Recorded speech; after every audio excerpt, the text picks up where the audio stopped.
making some veggie kebabs. So I, with St. Patrick's Day mash. Now, I'll talk about the mash first. So the reason it's St. Patrick's Day is actually came up with this recipe on St. Patrick's Day because I was looking for something, something to serve that was kind of St. Patricky, but I also kind of wanted to include mash, but we didn't really feel like cooking potatoes. So this is just broccoli, just steaming it and then draining it and pureeing it with a little butter, and it's really, it's amazing how delicious it can be, and it looks really festive as well. So big fan of that, and it's something that you could pretty much use anywhere where you'd use normal mashed potato. It's super versatile, and it almost has that, similar to mashed potato, has that kind of, it's almost like a sauce just as much as it is a vegetable kind of accompaniment. So it's a really good thing to have in your repertoire.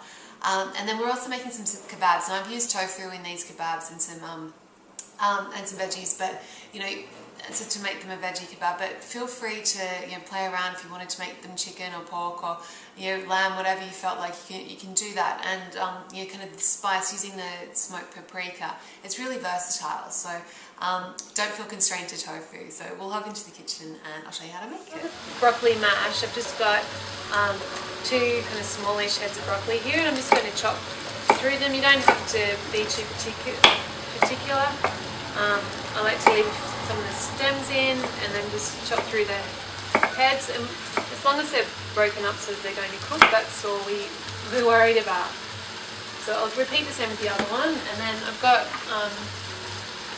just for the kettle, so I just want about an inch, couple of centimeters of water in the pan to boil. We're going to steam them, but so we're just kind of, the easy way to steam is just to pop them in the pan with a little bit of water and the lid on, and I'm just going to cook it until the broccoli is tender. First thing for the kebabs, I'm just going to make a little marinade here. So I've just got a tablespoon of smoked paprika, it's quite lumpy, and 2 tablespoons of olive oil, extra virgin. Just mix them together to make kind of a paste, kind of loosish paste.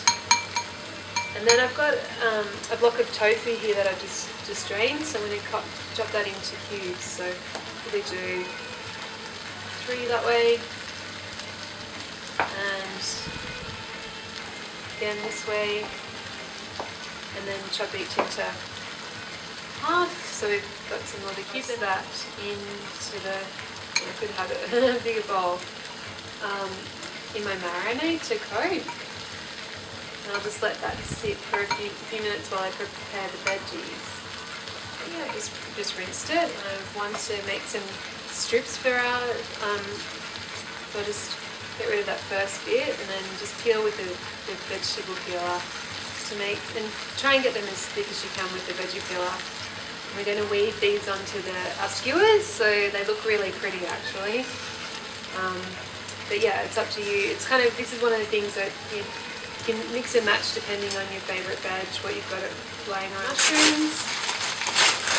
And I'm just going to have a look. They look fairly clean. I've got some paper towels, give them a bit of a wipe if there's any dirty spots, but they look good. So just trim up the mushrooms. A skewer, and we want some tofu, mushroom, and then we'll roll up for the zucchini and just do a little roll like that and pop it on. And just keep repeating till you've used everything up. Okay, so I've got my kebabs all lined up, and I'm just going to, I've got some extra oil here, so I'm just going to kind of spoon that over the top because we don't want to miss out on that lovely paprika-y flavour. And I've got the grill heated up, so when the oil's on,